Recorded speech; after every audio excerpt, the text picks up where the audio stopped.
सदियों पुरानी बात है ये, है इतिहास का लेखा। सोना तो होगा तुमने पर होगा ना ये देखा।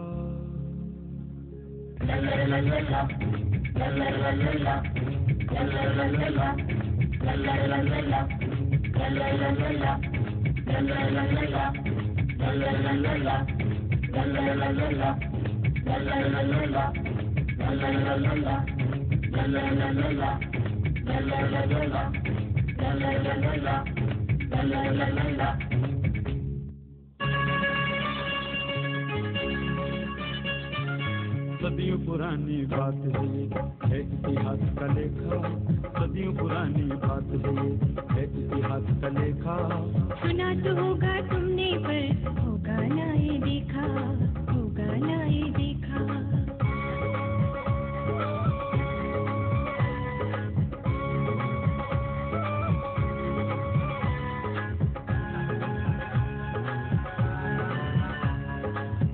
अपने देश में कैसे कैसे युग पुरुषों ने जन्म लिया।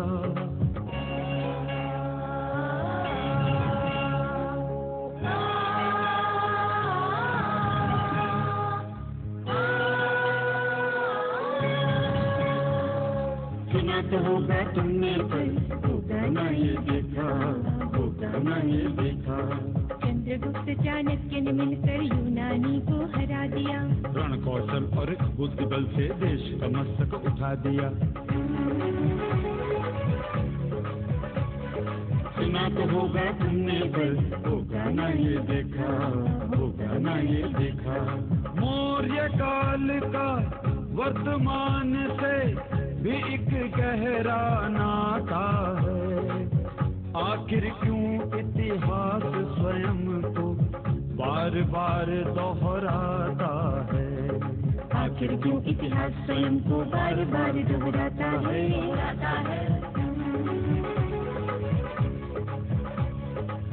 तब भी आपस में लड़ते थे और अब भी हम लड़ते हैं।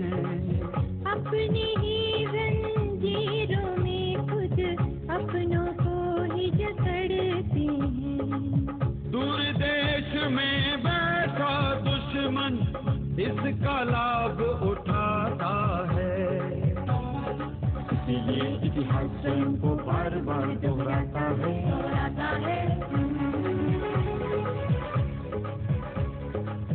बार बार खोई आजादी, बार बार आधीन हुए। सरकारों ने बेजामों को बार बार पराधीन हुए। देश में अपने ही कोई जब अपना घात लगाता है। इसीलिए इतिहास स्वयं को बार बार दोहराता है।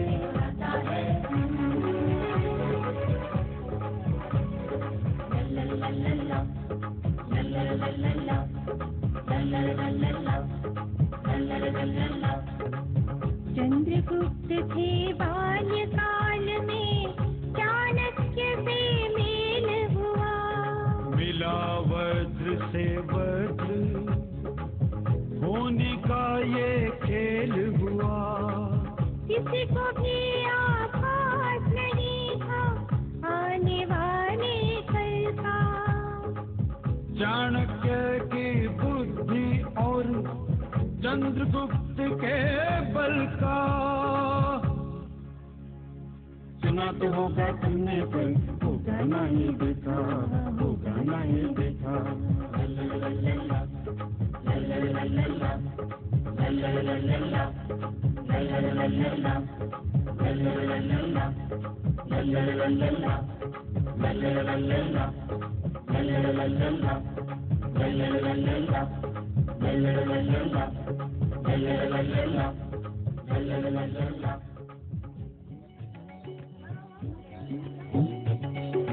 धन न गया तो कुछ न गया।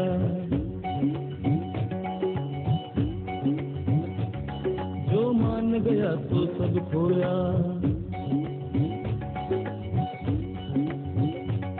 धन मान गया तो कुछ न गया, जो मान गया तो सब खोया। तू मान बचा ले, सम्मान बचा ले, तू मान बचा ले, सम्मान बचा ले, तू मान बचा ले।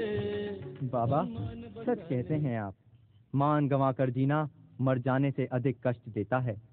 प्राण त्यागने से तो केवल कुछ ही देर की पीड़ा होती है, मगर अपमानित होकर जीवित रहने से तो ये पीड़ा पल पल झेलनी पड़ती है। हाँ, लेकिन नंद के राज्य में तो अपमान के सिवाय कुछ है ही नहीं।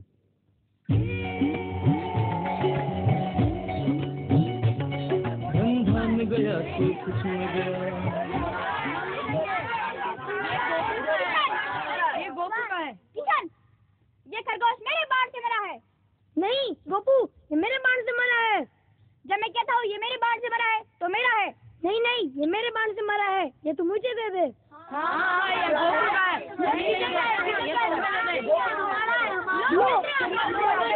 आ गया। अरे गोपू, किशन, तुम लोग लड़ क्यों रहे हो? मैं बताता हूँ। गोपू कहता है कि ये खरगोश उसने मारा है और किशन कहता है इसने। भैया चंद्र, तुम हर दिन की तरह राजा बनकर इनका न्याय क्यों नहीं कर देते? चलो तुम सब कहते हो तो ठीक है। गोपू और कृष्णा को छोड़कर बाकी सबको प्रजा और सभासद बनना होगा। कृष्णा, तुम थोड़ी देर के लिए यहाँ से दूर चले जाओ। और गोपू, तुम हमारे प्रश्नों का सच सच उत्तर दो। गोपू, तुमने खरगोश कहाँ देखा? झाड़ी के पास दौड़ते हुए। तुमसे कितनी दूर? कोई 20 कदम। तुमने उसे कैसे मारा? बाण से लक्ष्य साधकर। तुमने कितने बाणों का उपयोग किया? 1। खरगोश को बाण कहाँ लगा? गले पर। गले के किस ओर? बाईं ओर। तुमने बाण खड़े होकर छोड़ा या दौड़ते हुए? खड़े होकर। क्या वो बाण तुम्हारे पास है? हाँ महाराज। लाओ, वो बाण हमें दे दो और जाकर कृष्णा को यहाँ भेज दो। अब देखो क्या होता है। किशन, तुमने खरगोश कहाँ देखा? झाड़ी के पास दौड़ते हुए। खरगोश तुमसे कितनी दूर था? कोई 20 कदम। तुमने खरगोश को कैसे भेजा? बाण से। बाण उसे कहाँ लगा? पेट पर। क्या वो बाण तुम्हारे पास है? हाँ महाराज, ये रहा। लाओ, ये मुझे दे दो और जाकर गोपू को भी बुला लाओ। चंद्र नहीं, महाराज कहो महाराज। ऐसा ठीक है। यह खरगोश गले की बाएं ओर बाण लगने से मरा है। गोपू के बाण पर इसका रक्त अभी भी लगा हुआ है। इसके गले पर घाव का निशान गोपू के बाण जैसा है। इसलिए यह पता चलता है कि यह खरगोश गोपू ने मारा है और वह इस खरगोश को ले जा सकता है। और मैं कृष्णा को भविष्य में झूठ न बोलने की चेतावनी देता हूँ और धन स्वरूप कृष्णा का धनुष बाण भी गोपू को ही देता हूँ। सुंदर, अति सुंदर। तनिक रुको तो, सुनो। तुम्हारा नाम? जी, चंद्रगुप्त। कहाँ के निवासी हो? जी, यही पाटलिपुत्र का। क्या तुम भी धनुष चलाना जानते हो? हाँ, जानता हूँ। बाबा, बाबा। अरे चंद्र, तू यहाँ है? मैं तुझे कब से ढूंढ रहा हूँ। आपका परिचय? मैं तक्षशिला विश्वविद्यालय का आचार्य विष्णुगुप्त हूँ। आप मुझे चाणक्य कह सकते हैं। ओह, तो मकर संक्रांति महापर्व पे नंद ने आप ही का अपमान किया था? जी हाँ, वो चाणक्य पुत्र चाणक्य मैं ही हूँ। सुना है, लोग कहते हैं कि आपने नंद से प्रतिशोध लेने का निश्चय किया है, किंतु विशाल और अभिमानी मगध के राजा नंद से कैसे लेगा एक अकेला आचार्य प्रतिशोध? आप तो जानते ही होंगे, जिस अंधकार को करोड़ों तारे नहीं मिटा पाते, उसको अकेला चंद्रमा मिटा देता है। ठीक कहा आपने। इस संघर्ष में हम भी पूरी तरह आपके साथ हैं।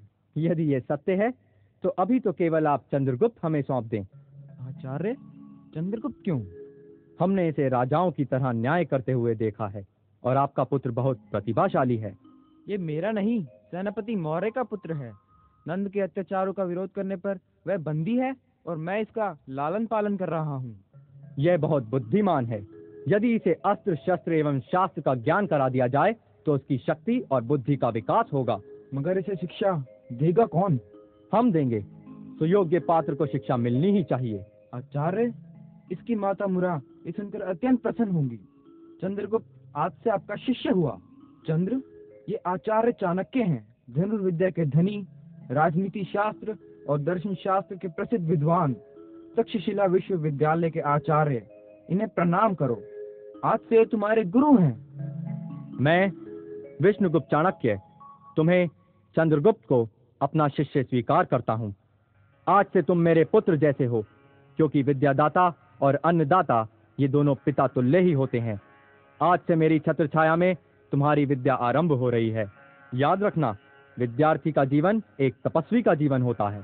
आशीर्वाद दीजिए गुरुवर कि मैं आपकी परीक्षा में खरा उतरूं।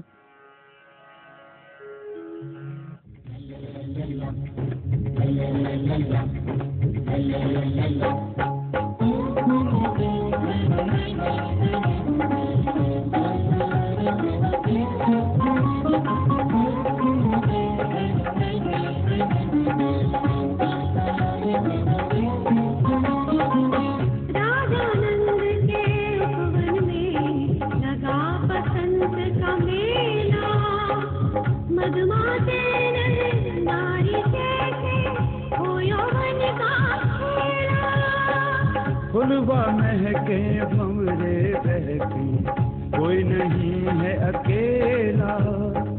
रंग बसंते चढ़ा के डोले, चंपा चमेली बेला।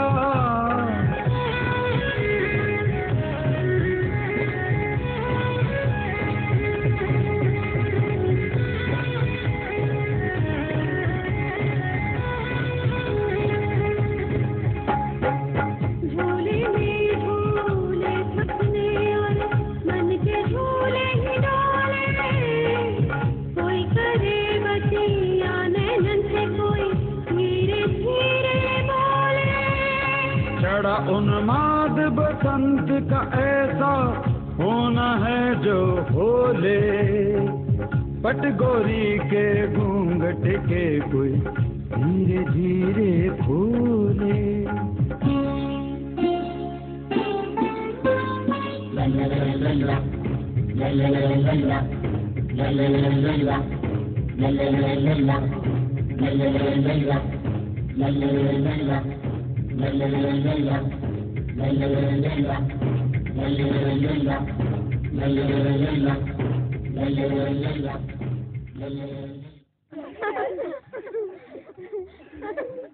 महाराजा धीराज महापद्म धनानंद की जय।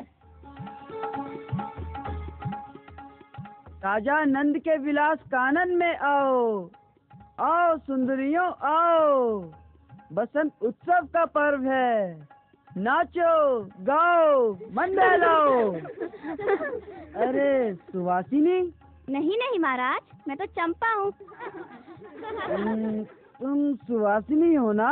महाराज मैं तो चमेली हूँ। अच्छा, तो तुम हो सुवासिनी?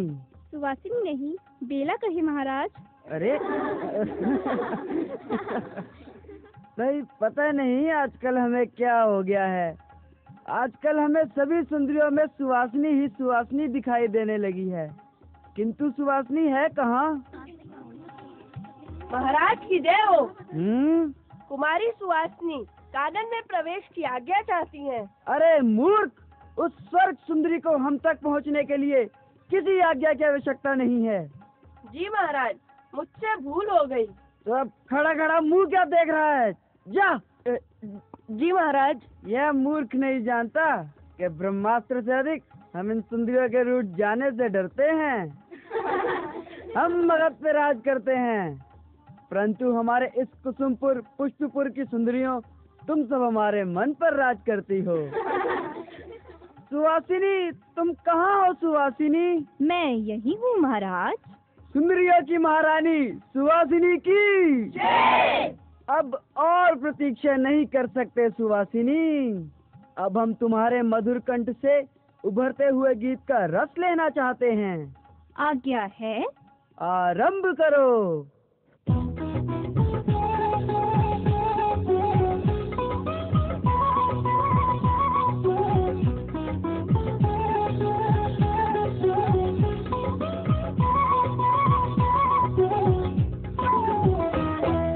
सपनों की ये रात, सपनों की ये रात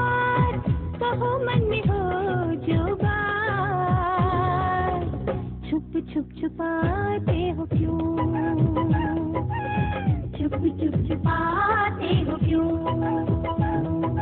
सपनों की ये रात कहो मन में हो जो बात, छुप छुप छुपाते हो क्यों,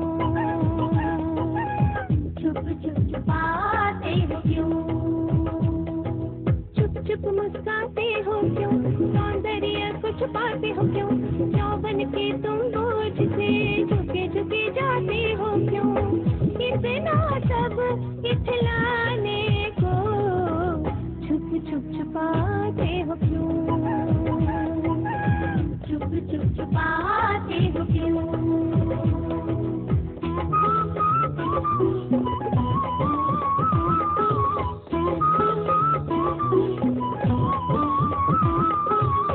अधरों की नरम पंक्तियों को, सुर की मधुर गुलजारों को, बेबस सांसों की सिहरन को, अपने मन की इस धड़कन को छुप छुप छुपाते हो क्यों,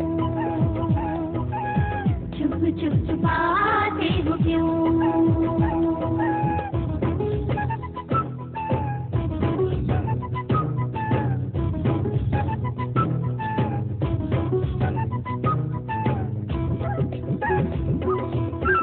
की बेला बीत चली, रात की अब कली खिली, चंदा की किरण सामने है, मिलने की घड़ी अब गले मिली, पलकें झुका के अखियों को छुप छुप छुपाते हो क्यों,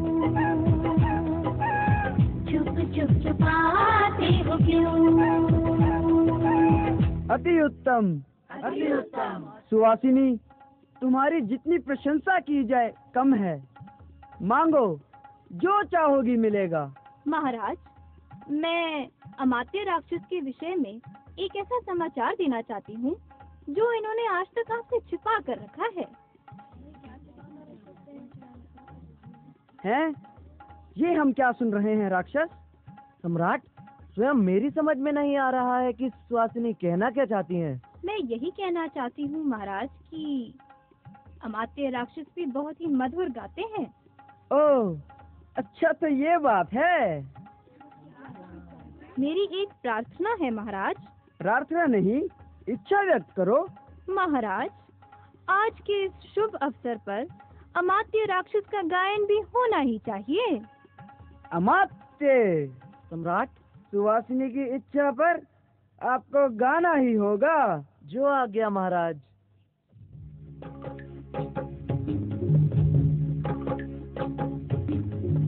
प्रेम फुहार में मन है डूबा और कुछ है मधुर पेर, संभल संभल कर चल रे मनवा, व्याकुल हो ना दे, रुक ना जाए गति हृदय की, आना ना चुपचाप, छूना ना इस देह को मेरी, भरा है इसमें ताप, एक स्वप्न सपनों का मेरी आँखों में है जीता, है प्रेवर सामने मेरे, फिर भी मन है का। अति उत्तम, अति उत्तम, अति उत्तम। महाराज, इतने प्रतिभावान व्यक्ति को तो आपकी ओर से पुरस्कार अवश्य ही मिलना चाहिए। तो राक्षस, आज से तुम हमारे महामंत्री हुए और सुवासिनी तुम हमारी रंगशाला की रानी। महाराजा धीराज महापद्म धनानंद की जय। सुवासिनी, मैं आज इतना प्रसन्न हूँ कि अपना हर्ष व्यक्त करने के लिए मेरे पास शब्द नहीं है। तुम्हारे एक संकेत पर मैं मंत्री से महामंत्री बन गया। अब यह राक्षस तुम्हें धन्यवाद के अतिरिक्त और दे ही क्या सकता है? दे क्यों नहीं सकते महामात्य? आदेश करे सुंदरी।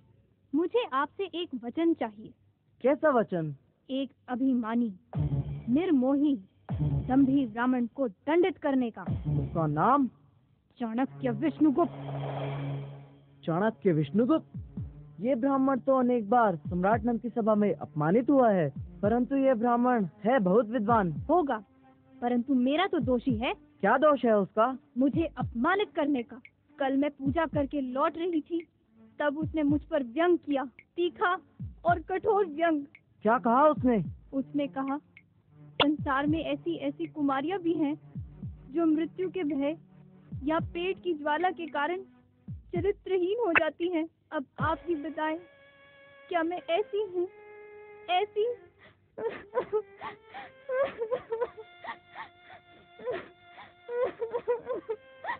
नहीं नहीं, बस बस, चुप हो जाओ, चुप हो जाओ। तुमने ये बात सम्राट को क्यों नहीं बताई? मुझे पूर्ण विश्वास है कि सुनते ही सम्राट उसका वध करवा देते। अवश्य नहीं, मैं उसे बार बार मरते देखना चाहती हूँ। मैं चाहती हूँ कि वो अभिमानी अपने घोर अपमान की ज्वाला में स्वयं जलकर भस्म हो जाए, और इसमें आपको मेरा साथ देना होगा। सुवासिनी, मैं मोह, बल, छल से तुम्हारे साथ हूँ। विष ये प्रतिशोध का उसको भी अब पीना पड़ेगा। उसको मेरे वास्ते मर मर के भी जीना पड़ेगा। तो विलम्ब कैसा? अभी चलो। किंतु वो अभी मगध में नहीं है। तो फिर कहाँ है? तक्षशिला के गुरुकुल में।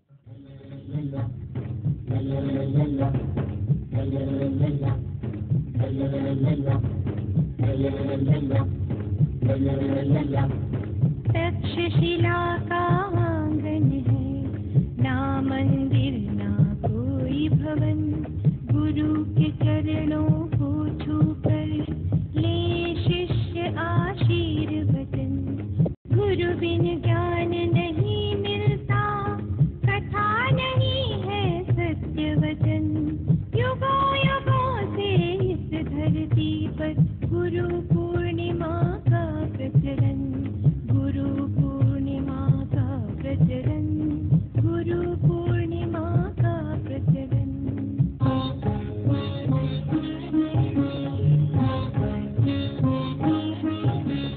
मानवता का पाठ पढ़ाकर जीवन किया उजाला। धर्म अधर्म का भेद बता उन्हें ज्ञान दान दे डाला। जो शिष्य मिले थे मिट्टी से उन्हें वीर पुरुष में ढाला। मन में सुख चाणक्य की, आंखों में ध्वंस की ज्वाला। गुरु शिष्य परंपरा का है ये अद्भुत लेखा। सुना तो होगा तुमने पर होगा ना ये देखा। होगा ना ये देखा। ला ला ला ला ला ला ला ला ला ला ला ला ला ला ला।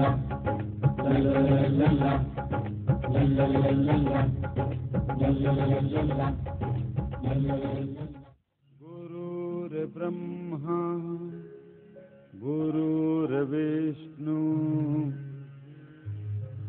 गुरुर्देव महेश्वरा।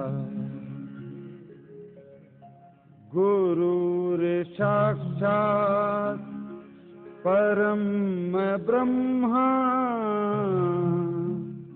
तस्मै श्री गुरुवे नमः।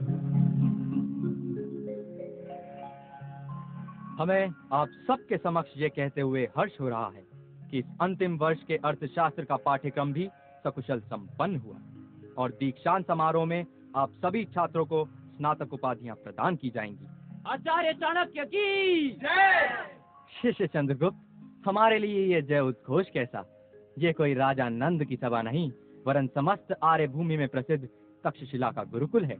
अब यदि आप लोगों में से किसी ने चाणक्य की दृष्टिकोण से कोई प्रश्न करना हो तो हम प्रस्तुत हैं। आचार्य, धर्म क्या है? धर्म का अर्थ है कर्तव्य। समाज में हर व्यक्ति का अलग अलग धर्म है। सैनिक का, व्यापारी का, न्यायाधीश का, राजा का, प्रजा का।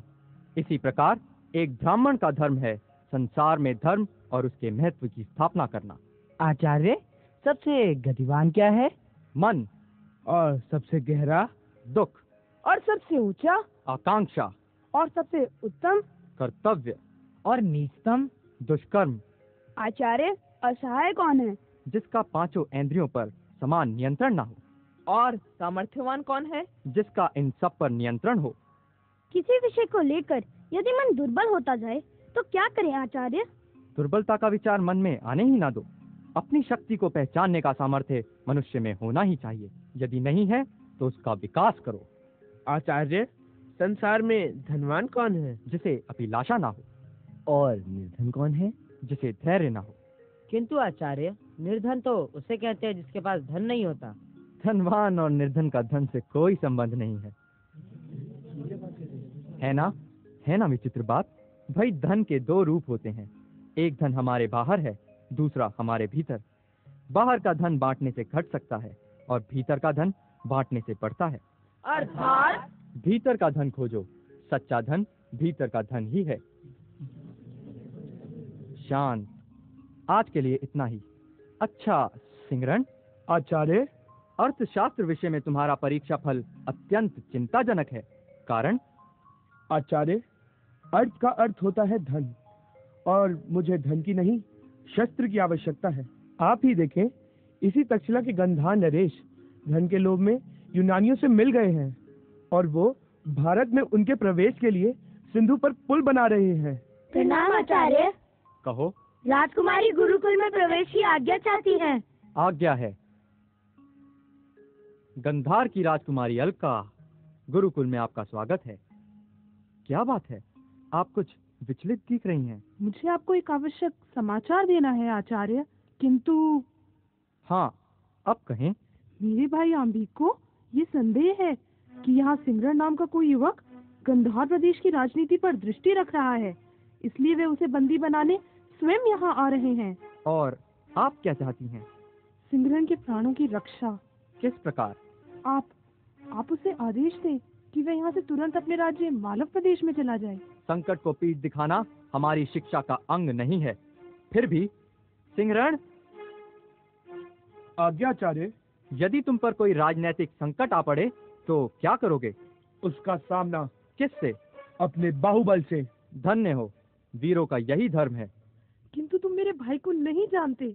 वह अत्यंत क्रोधी, कठोर और अत्याचारी शासक है। मैं तुमसे आग्रह करती हूँ कि यहाँ से चले जाओ। मैं उनके भय से भागूंगा नहीं। तुम समझने की चेष्टा क्यों नहीं कर रहे हो?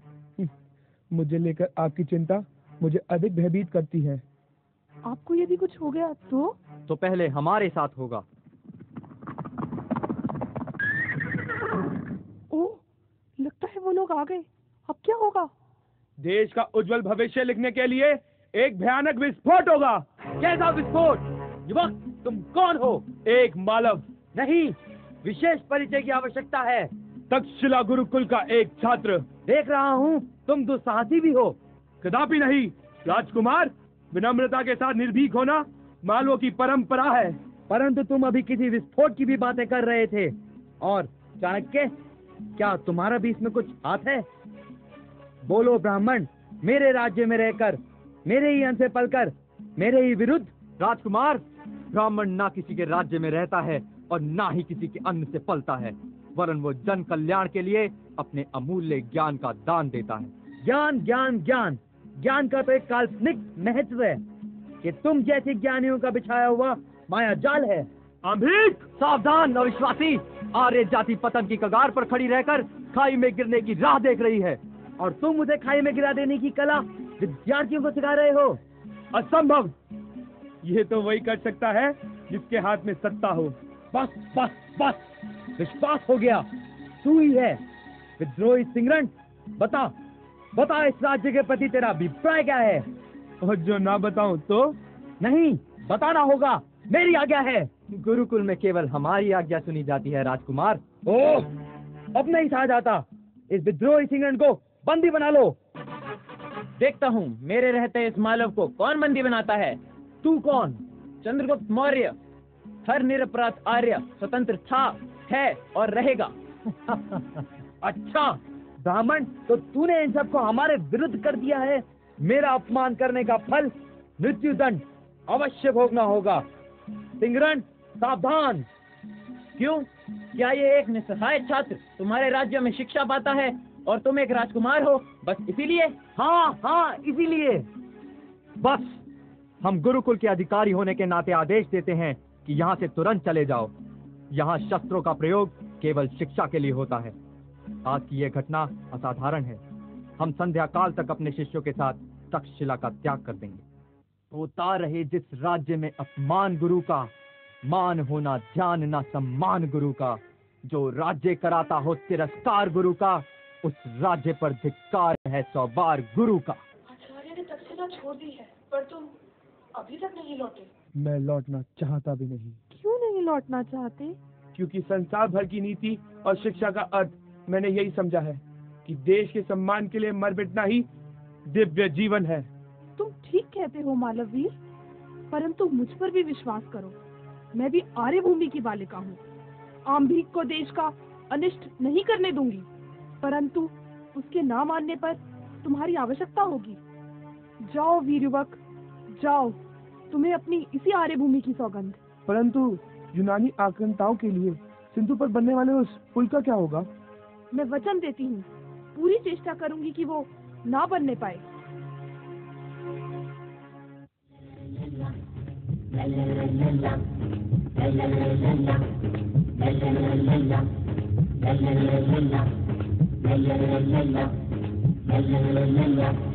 सिंधु से पार उतरने की यूनानी ने की तैयारी। मिली भगत थी आम्भीक की, रक्षक बने प्रहारी। अलका ने खा दिया वचन की, पुल्ला बनने दूंगी। माई स्वयं बना है शत्रु, अलका की लाचारी। सिंधु पर बन गया जो पुल, तो कैसे रुके लुटेरा। देश हुआ प्राचीन, तो फिर क्या तेरा क्या मेरा। घर में बैठे द्रोही का है ये अद्भुत लेखा। सुना तो होगा तुमने पर होगा न ये देखा, होगा न ये देखा, होगा न ये देखा, होगा न ये देखा। लल्ला लल्ला लल्ला लल्ला लल्ला लल्ला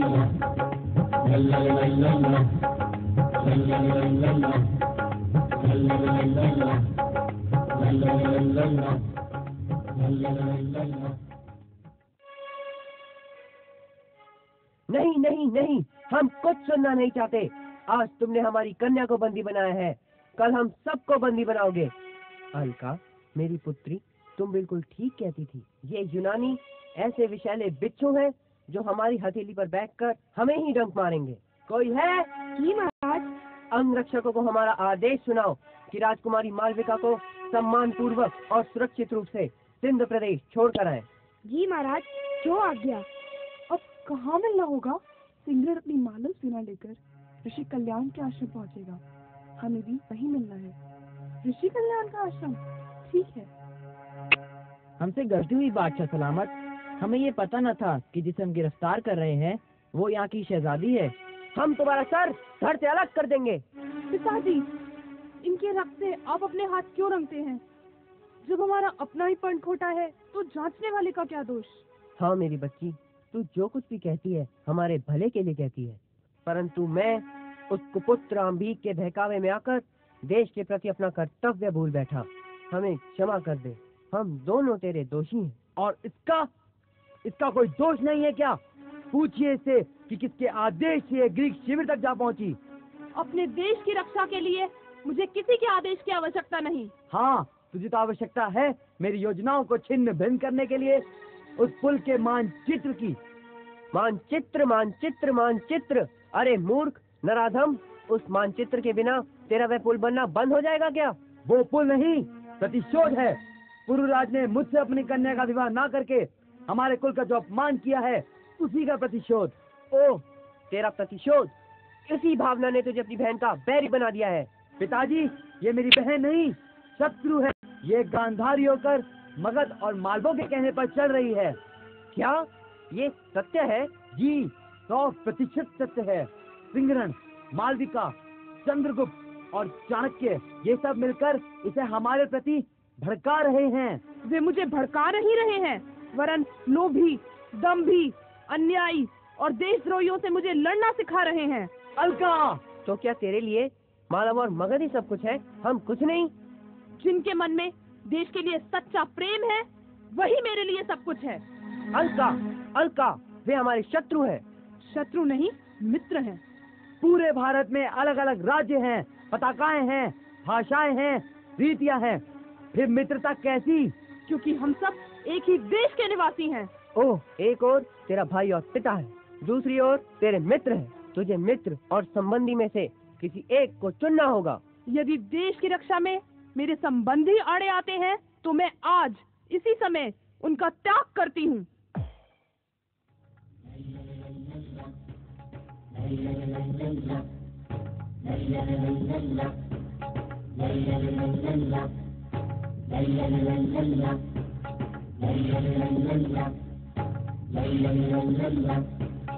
चाणक्य के शिष्य पहुंचे मगध की राजसभा में, होगी परीक्षा बुद्धि की अब पहली बात हवा में। पृथ्वी भर अनुमान नहीं था चाणक्य पहुंचेगा वहां, अहंकार से भर के बैठा मगध का राजा नंद जहां। नंद राज का ब्राह्मणों से था एक बैर पुराना, किया अनादर चाणक्य का अंत न अपना जाना। अभिमान और स्वाभिमान का है ये अद्भुत लेखा, सुना तो होगा तुमने पर होगा ना ये देखा, होगा ना ये देखा।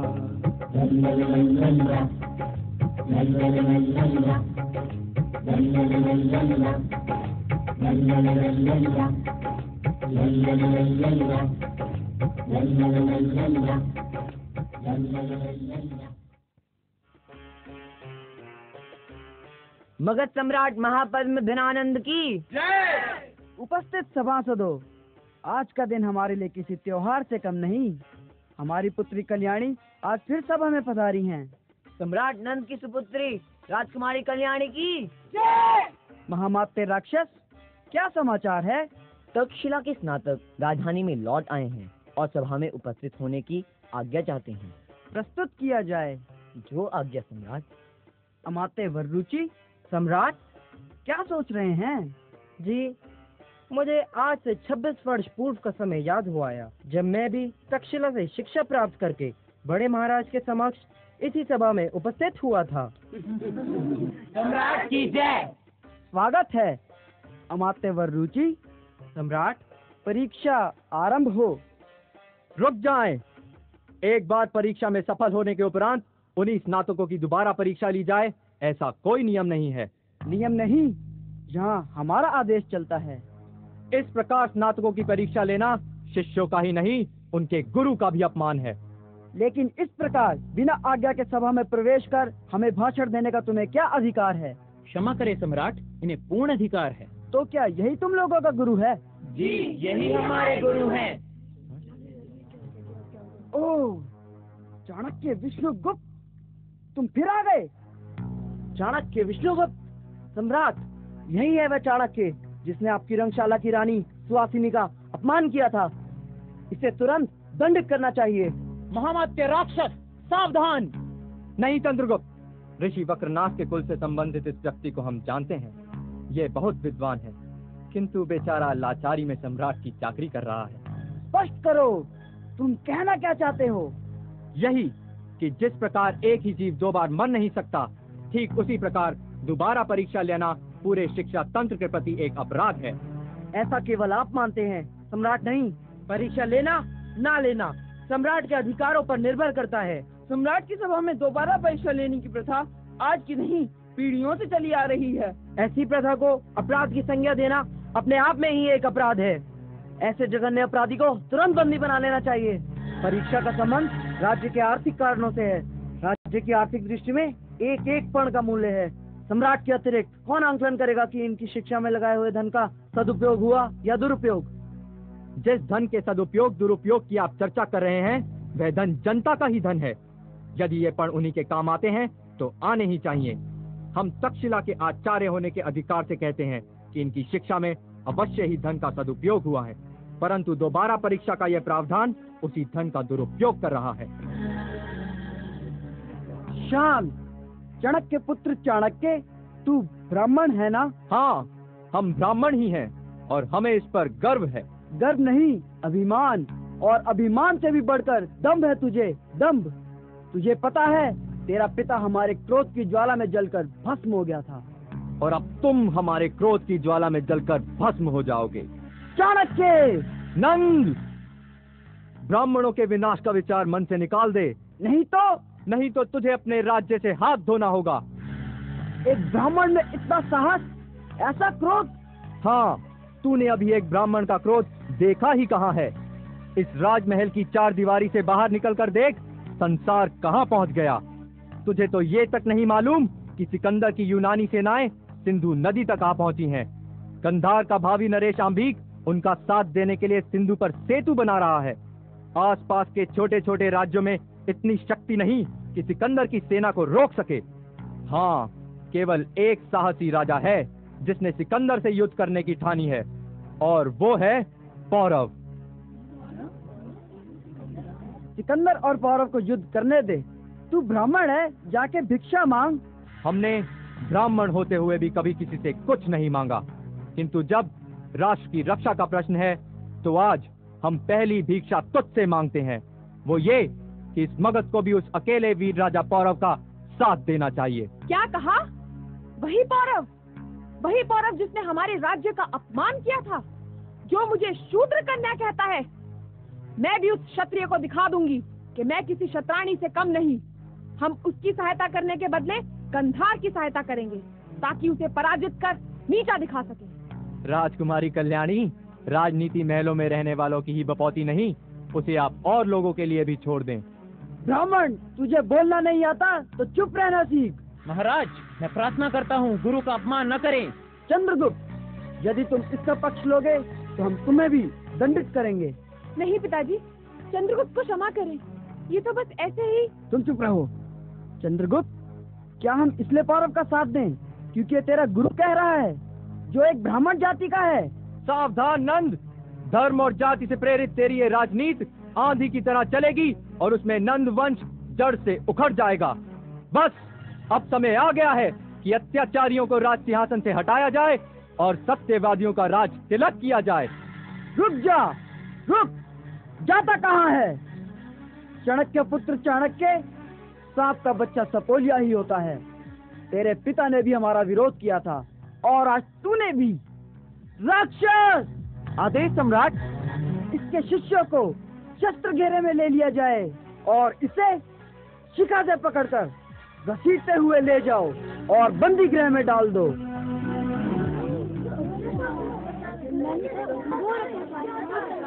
सावधान, मैं काल की ज्वाला हूँ, मैं विष का महासागर, भूचाल का मैं वेग, मैं भाग्य का चक्कर।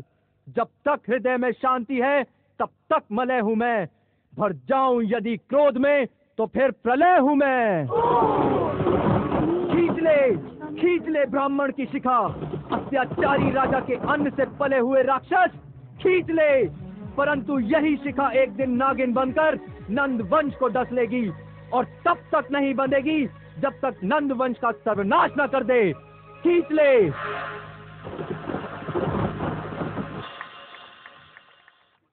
एक बार, केवल एक बार इस बंदी गृह से निकल जाएं तो दिखा दें कि इन दुर्बल हाथों में साम्राज्य उलटने की कितनी शक्ति है, और इस ब्राह्मण के कोमल हृदय में कर्तव्य के लिए प्रलय की आंधी चला देने की कठोरता भी है। चाणक्य वो दीवार नहीं जो थोड़ी सी ठेस लगते ही भर भरा कर गिर पड़े। हम आज प्रण लेते हैं कि जीवन में कभी किसी से दया नहीं मांगेंगे, और अवसर तथा अधिकार मिलने के बाद किसी पर दया करेंगे भी नहीं। चाणक्य, कैसे हो? तुमसे तो अच्छे ही हैं। हमारी बातें ध्यान से सुनो। हम तुम्हें इस बंधन से छुटकारा दिलाने आए हैं, परंतु उसके बदले में तुम्हें सम्राट के लिए एक छोटा सा काम। बस चुप हो जाओ। तुम समझते क्यों नहीं चाणक्य विष्णुगुप्त? मैंने महामात्य ने तुम्हारे लिए सम्राट से अनुरोध किया है कि राक्षस, चले जाओ यहाँ से। और अनुरोध तुमने किया है, हमने नहीं। परंतु तुम एक ब्राह्मण हो, त्याग और क्षमा तुम्हारा धर्म है। क्षमा कर दूं और उस अत्याचारी राजा को? कदापि नहीं। हट न करो। तुम्हें बस गांधार राज्य के गुप्त समाचार सम्राट तक पहुंचाने हैं। इसके लिए तुम्हें सोने चांदी से तौल दिया जाएगा। धन हमारे जीवन का लक्ष्य नहीं, लक्ष्य है नंद वंश का नाश। ब्राह्मण देवता, सम्राट ब्राह्मणों के शत्रु नहीं है। मैं भी तो ब्राह्मण हूँ और मंत्री भी। मौत के डर और धन के लोभ ने तुझे चाटुकार बना दिया है। तूने लोहे और सोने के सामने अपना शीश झुका लिया है। तूने एक राक्षस को अपना देवता मान लिया है और अब मुझे भी चाटुकारिता का पाठ पढ़ा रहा है। तुझे ब्राह्मण कहते हुए मुझे लज्जा आती है। बस बस बस, बहुत हुआ। हम अंतिम बार कहते हैं, अब भी मान जाओ, नहीं तो तुम्हें अंधे कुएं में डाल दिया जाएगा। बोलो। नहीं नहीं नहीं। ओह हठी ब्राह्मण, तो क्या तुझे अपने प्राण का भी मोह नहीं? नहीं नहीं नहीं। तो मैं इस कटार से तेरा शरीर छलनी छलनी कर दूंगा। सावधान, यदि तू ब्राह्मण न होता तो मैंने यही तेरे शरीर के टुकड़े टुकड़े कर दिए होते। सैनिकों, इसे बंदी बना लो। चिल्लाने का कोई लाभ नहीं है महामात्य। मरे हुए लोगों में बोलने की शक्ति नहीं होती। मेरी खड़क की धार पर लगा हुआ ये रक्त साफ कह रहा है कि तुम्हारे सैनिक अब जीवित नहीं रहे। पुत्र चंद्रगुप्त, इसीलिए हमें तुम जैसे शिष्यों पर गर्व है और मुझे आप जैसे गुरु पर। सावधान, यदि आप लोग जीवित रहना चाहते हैं तो हमारा पीछा करने की भूल न करें। आए गुरुवर।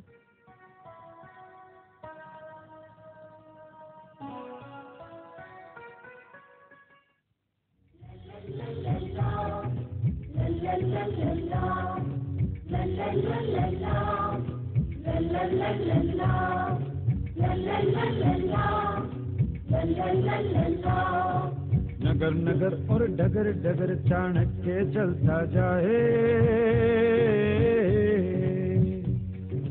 कैसे ले अपमान का बदला बात समझ ना आए।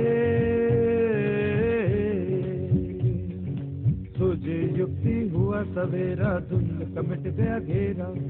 कूटनीति और राजनीति के शास्त्र नए बनाए, मन में नया विश्वास चाणक्य आगे बढ़ता जाए। चाणक्य के दृढ़ विश्वास का है ये अद्भुत लेखा। सुना तो होगा तुमने पर, होगा ना ये देखा, होगा ना ये देखा।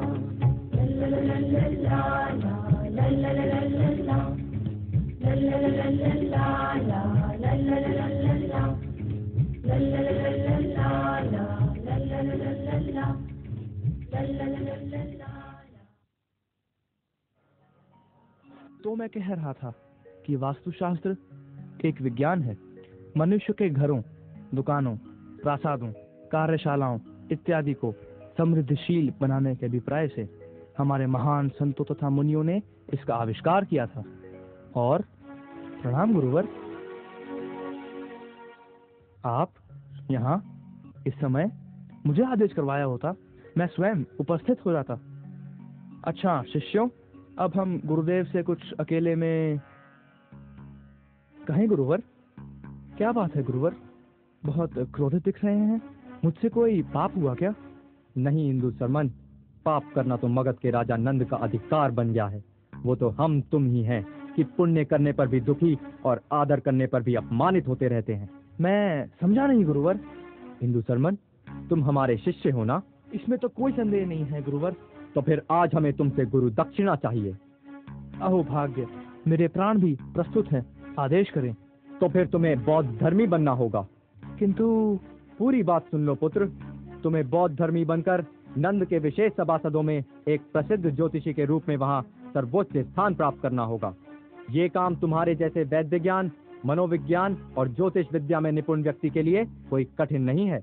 नंद के राज्य में रहकर तुम्हें अपने गुरु के लिए पल पल के समाचार भेजने होंगे। इसमें हमारे अनेकों अनेक शिष्य तुम्हारी सहायता करेंगे। तुम्हें पूरे मगध में गुप्तचरों का जाल फैलाना होगा। इंदु सरमन, धर्म की रक्षा का समय आ गया है, और धर्म की रक्षा तभी हो सकती है जब एक ही राजा पूरे भारत पर राज करे। इसके लिए हमें साम दाम दंड भेद सभी नीतियों से आगे बढ़ते हुए सर्वप्रथम मगध को विजय करना होगा, और इसी विजय पर धर्म स्थापना की आधारशिला रखनी है। मैं प्रण लेता हूँ गुरुवर, आपके आदेश के एक एक शब्द का पालन करूंगा। बस आपका आशीर्वाद चाहिए। हमारा आशीष तो तुम्हारे साथ है ही पुत्र, परंतु तुम समग्र भारत में धर्म स्थापना की लड़ाई में अपना योगदान देने जा रहे हो, इसलिए भारत माता स्वयं तुम्हें शक्ति प्रदान करेंगी। आज से बौद्ध धर्मी के रूप में तुम्हारा नाम हुआ जीव सिद्धि।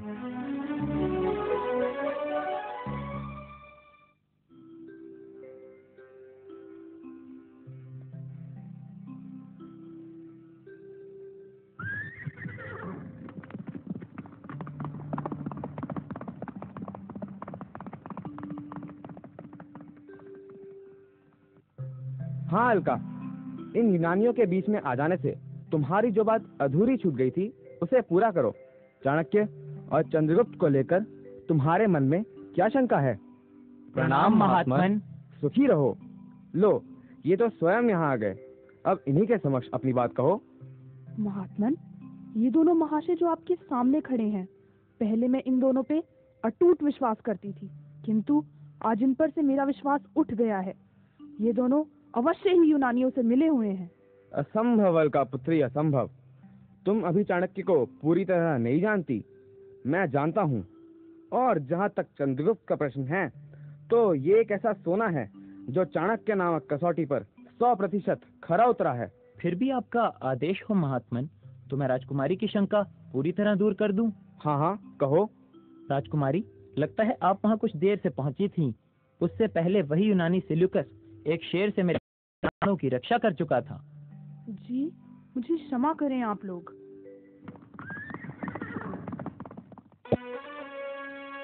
बाबा, जुपिटर का बेटा अलेक्जेंडर खुद आपके सामने खड़ा है। जुपिटर की कसम, हम तहे दिल से आपसे मिलना चाहते थे, क्योंकि यूनान से चलते वक्त हमारे उस्ताद ज़माने खास हिदायत की थी कि हिंदुस्तान जाएं तो आपके दीदार जरूर करें। जब 3 बार बुलावे पर भी आप हमारे जंगी खेमे पर तशरीफ नहीं लाए, तो माँ बदौलत खुद आपके दरबार में हाजिर हो गए। कुछ तो कहिए, आखिर हम यहाँ आपके मेहमान हैं। बिन बुलाए अतिथि, इस आश्रम में तुम्हारा फिर भी स्वागत है। शुक्रिया। ये सेल्यूकस है, हमारी जाबाज फौज का सिपह सलार। ये इनकी बेटी कार्नेलिया, ये हमारे सलाहकार फिलिप, और ये एनिसक्रेटीज। इनसे तो आप वाकिफ ही हैं। ये 3 बार हमारा बुलावा लेकर आपके पास हाजिर हो चुके हैं। बड़ा नाम सुना है आपका। सुना है जो बात कहते हैं पत्थर की लकीर हो जाती है। हमारे लिए भी कुछ दुआ कीजिए बाबा। हम पूरी दुनिया को फतह करने की नीयत से निकले हैं। संसार भर को जीतने का सपना देखने वाले अलेक्जेंडर, तूने हमारे देश में आकर बहुत बड़ी भूल की है। यदि अपनी भलाई चाहता है तो अब भी लौट जा। जान हथेली पर रख के निकले हैं बाबा, और लौट कैसे जाएं? यहाँ के समंदर में मोती है, जमीन में जाफरान, जंगलों में संदल है, पूरे मुल्क में दौलत का अंबार लगा है। ये वो ही मुल्क है जहाँ से तू खाली हाथों वापस लौटेगा, और अपने देश यूनान लौट भी पाएगा या नहीं, कौन जानता है। ये दुआ नहीं है बाबा, बद दुआ है। लेकिन जुपिटर के बेटे को परवाह नहीं, जिसने ईरान, तुरान, मिस्र, काबुल, कंधार सैकड़ों मुल्कों पे फतेह पाई है, उसे अपनी शमशीर पे पूरा भरोसा है। तलवारों की भाषा में बात करने वाले सिकंदर, यहाँ तलवार का उत्तर अस्त्र से दिया जाता है। महात्मा कल्याण की जय। आपके बारे में जैसा सुना था बाबा, वैसा नहीं पाया। लेकिन जंग करने के हमारे भी कुछ उसूल हैं। दरअसल हम अपना जौहर नहीं दिखाते जहाँ से हमें कुछ हासिल न हो। हाँ, क्योंकि लूट का माल खाना तुम यूनानियों के भाग्य में लिखा है। आपकी तारीफ। बादशाह अलेक्जेंडर, ये वो ही शख्स है जिसका जिक्र मैंने आपसे किया था।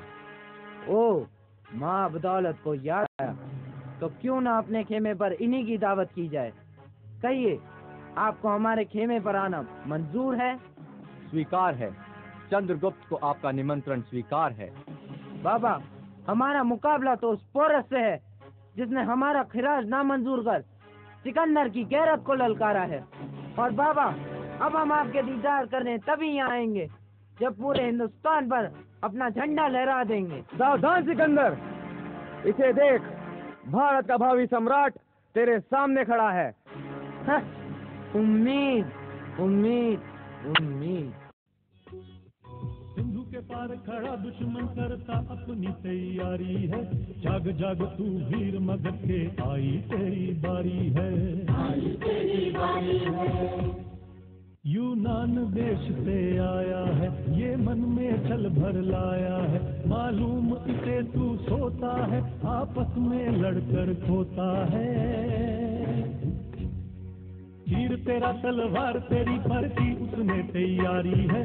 जाग जाग तू वीर मगध के, आई तेरी बारी है, आई तेरी बारी है।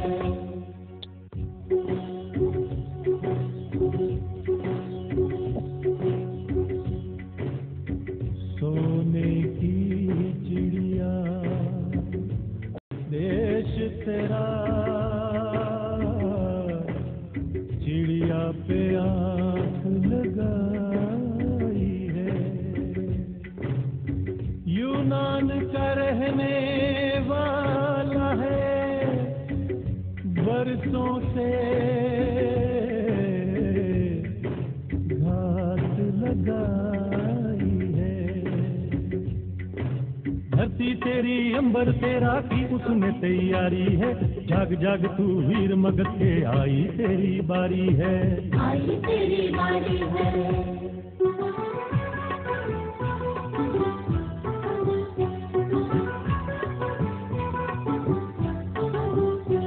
ये देश को तेरे जाने हैं, तुझसे ज्यादा पहचाने हैं। धुन तेरी में गाता है पर अपने बोल सुनाता है। सुर तेरा सरगम तेरी पर की उसमें तैयारी है। जाग जाग तू वीर मगध के, आई तेरी बारी है। सिंधु के पार खड़ा दुश्मन करता अपनी तैयारी है। जाग जाग तू वीर मगध के,